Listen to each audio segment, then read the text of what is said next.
রামনারায়ণ রাম। আমি প্রথমে আমার ঠাকুরকে জানাই আমার প্রণাম এবং আপনাদের সকলকে জানাই বৈদিক অভিনন্দন। রামনারায়ণ রাম। এই বলে আমি আজকের তত্ত্ব আলোচনা শুরু করছি। যাত্রায় একজন রাজার পার্ট নিয়েছিল। তখন আমার ছোট বয়স। যাত্রা শুনতে গেছি। সেই রাজার দাঁত ছিল, খুব পাঠ করছে।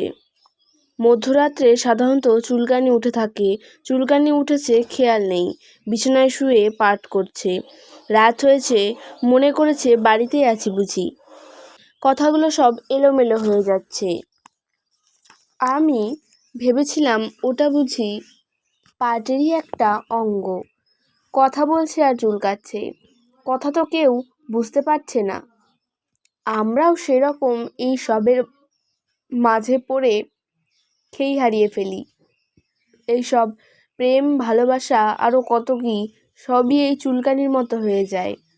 আমাদের শরীরের লবণাক্ত জল যখন হাতে পড়ে তখন জ্বালা শুরু হয়। তখন ভাবে কেন চুলকিয়েছিলাম।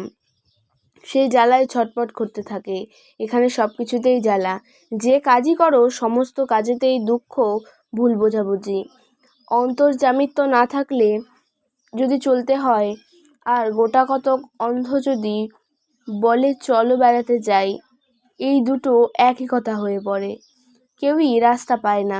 এখানে আমরা এক জাতীয় অন্ধ হয়ে আছি।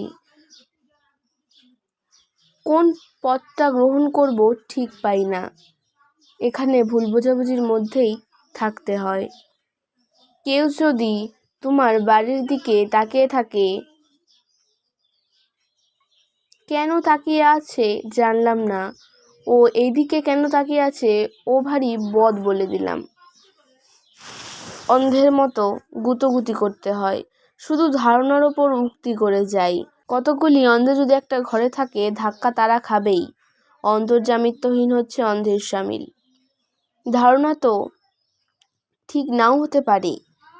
এক ধারণায় একজনকে আজ ভালো বললাম, কালই মন্দ বলবো। আজকে যে মহৎ ছিল, কালই চোর হয়ে গেল। এই সংসারে যা সাজবে তাতেই অশান্তি।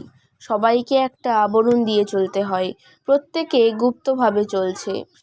মনের কথা বুঝতে গিয়ে সে বুঝলো কি না বুঝলো এই চিন্তা করে কথাও বলা যায় না। সেখানে কে কি বুঝলো এই চিন্তা করে কথা বলতে হয়। সেখানে ভালোবাসা, প্রেম, সব সম্পর্কেই মহাবিপদ। এই বিপদের কাজই করতে হচ্ছে। মনের খোরাক আর মিলছে না। কি জানি কি হবে করেই জীবনটা কাটিয়ে দিতে হচ্ছে। সকল কিছুর সমাধান হয় এই মন্ত্রে। মন্ত্র হচ্ছে ভাষা। যে ভাষার ওপর জগৎ রয়ে গেছে সেটাই গ্রন্থ। গ্রন্থ লেখে কালি দিয়ে। আর বিশ্ব প্রকৃতির গতি হচ্ছে গ্রন্থ। বিশ্ব প্রকৃতি তার লেখার ভেতর দিয়ে কত খেলাই না দেখাচ্ছে।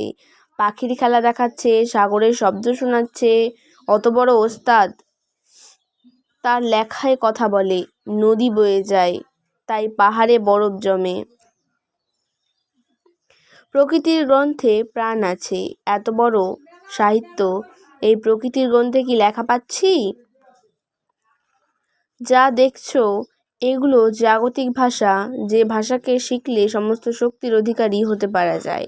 এটার নাম দিয়েছে আধ্যাত্মিকতা। সেই ভাষাকে স্মরণ করব যাতে সব ভাষাকে আয়ত্তে আনা যায়। প্রকৃতির প্রকৃতস্থ যে রূপ, যেভাবে জগৎ রয়েছে, তার যে ভাষা, সেটা হচ্ছে ইউনিভার্সাল ভাষা। এই সৃষ্টির ভাষাকে জেনে নিলে, দখলে আনলে আমরা সমস্ত শক্তির অধিকারী হতে পারি। সেই শক্তি আমাদের মধ্যে রয়েছে, তাই বিরাট শক্তির কথা আমাদের মনে পড়ে। বীজ আকারে আমরা রয়েছি। এই বীজই গাছ হয়ে যখন দাঁড়িয়ে যাবে, তখন তার ডালপালা ফল ফুলের মতো অনিমা, লঘিমা, অন্তর্যামিত্ব, সর্বব্যাপ্ত মানুত্ব ফুটে উঠবে। সুপ্ত আকারে যেগুলো রয়েছে সেগুলো ধ্বনি স্পর্শে জাগতে থাকবে।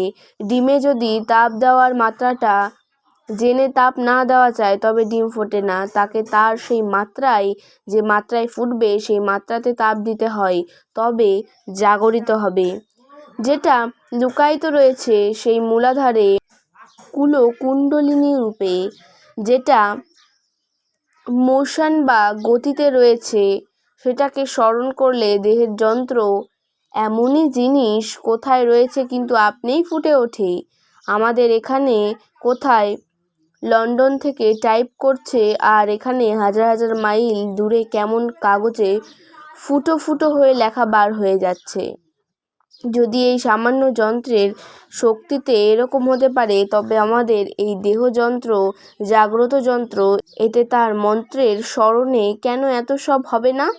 তুমি শুধু শব্দের স্মরণ করে যাচ্ছ, কিন্তু তার কাজ ঠিকই হয়ে যাচ্ছে ভেতরে ভেতরে। এই মন্ত্র হচ্ছে পেন্ডুলামের মতো, স্মরণ করে যাও টক টক করে। একবার এদিক আর ওদিক শুধু এতেই দেখো, এমনভাবে অ্যাডজাস্ট করা আছে ভেতরে ঠিক চলে যাচ্ছে। ভেতরে চলছে কি না দেখবার দরকার হয় না, শুধু টক টক করলেই হলো। এই মন্ত্র আজ ব্যবসায় পরিণত হয়ে গেছে। এই মন্ত্রের সুযোগে জাতিভেদ হয়েছে, দেশ ভাগাভাগি হয়েছে। এই মন্ত্রের সুযোগ নিয়ে ব্যবসায়ী গুরু সৃষ্টি হয়েছে। আজকে তত্ত্ব আলোচনা আমি এখানে শেষ করছি। দেখা হচ্ছে পরের ভিডিওতে। ভালো থাকবেন, সুস্থ থাকবেন। রাম নারায়ণ রাম। প্রতিদিন এরকম নতুন নতুন ভিডিও দেখতে হলে আমার চ্যানেলটিকে সাবস্ক্রাইব করবেন এবং পাশে থাকা বেল আইকনটি প্রেস করবেন। ভালো লাগলে শেয়ার করবেন। ধন্যবাদ।